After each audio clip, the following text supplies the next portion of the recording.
Welcome to my channel, What's Tricking's channel.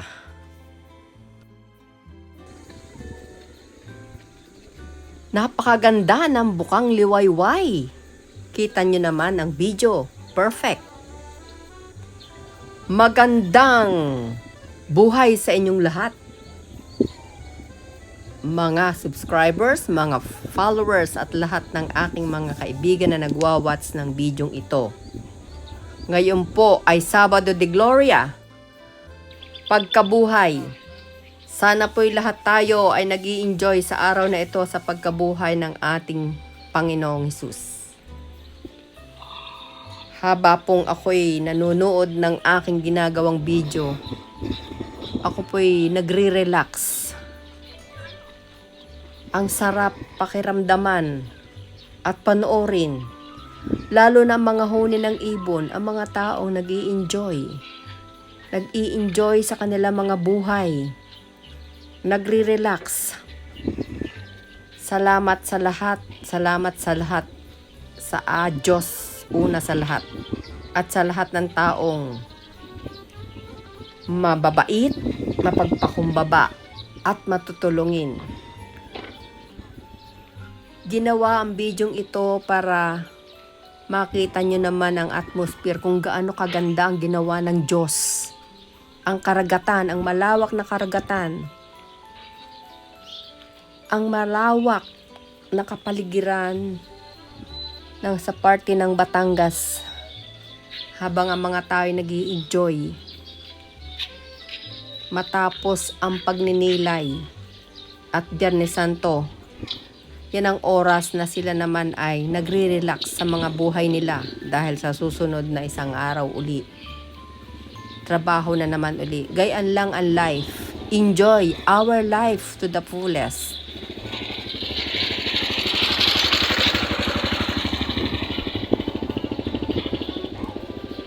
Madidinig ninyo ang lahat ng klase ng sound, natural sound.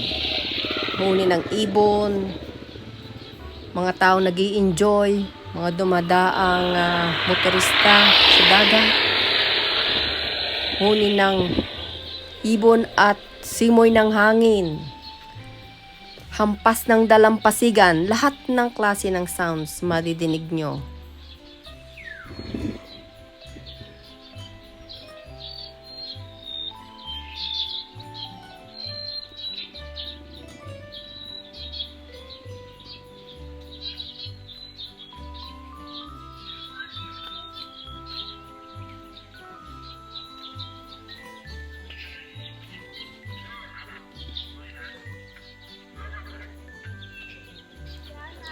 Yan po ang kinagawian ng mga taong Christian. After ng Biyernes Santo, pag Sabado de Gloria or Linggo ng Pagkabuhay, pumupunta sila sa dagat o saan mang tubig na pwede silang maligo para ma-wash out ang lahat ng bad spirit. Yun ang paniniwala ng matatanda.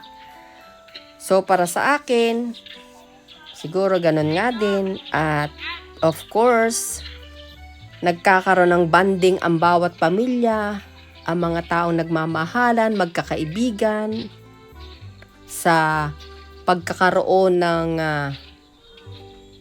paliligo sa dagat, ng sama-samang kumakain, nag-i-enjoy. So, that's life.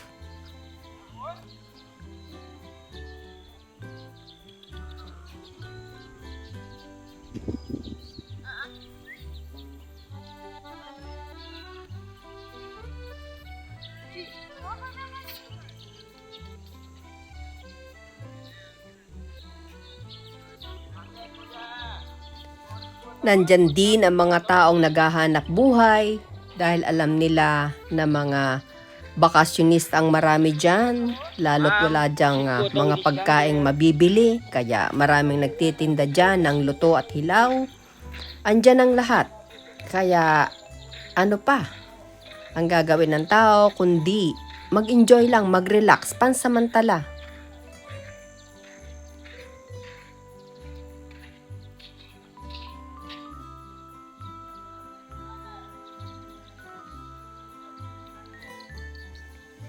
Yung iba naman dyan, naliligo. Yung iba naman, namamasyal lang, natutuwang maglakad sa white sand at manood ng magagandang tanawin sa kapaligiran.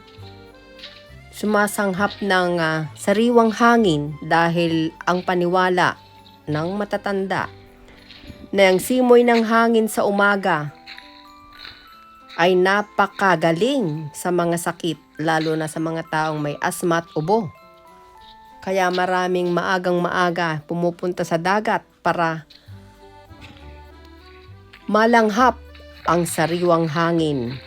Dahil ang asin ay napakahalaga sa ating kalusugan, lalo na at ito ay natural na asin ng dagat.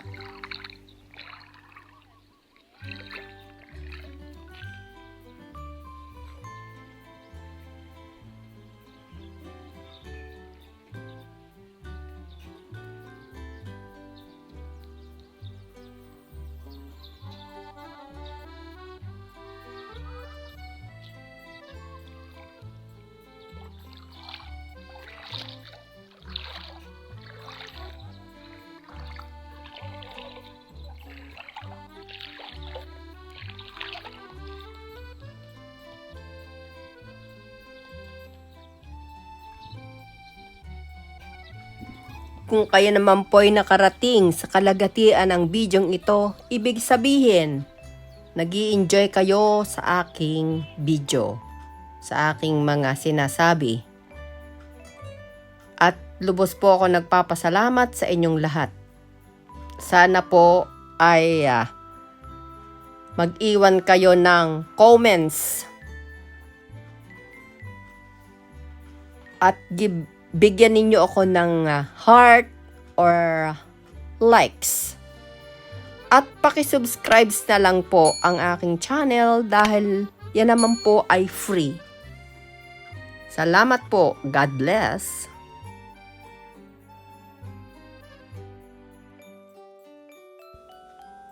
Salamat sa lahat ng aking subscribers. Shout out to my mahal, Jenita de Mesa, sa iyong matyagang pagsuporta sa aking channel, sa iyong pagmamahal. God bless at lagi kang mag-ingat.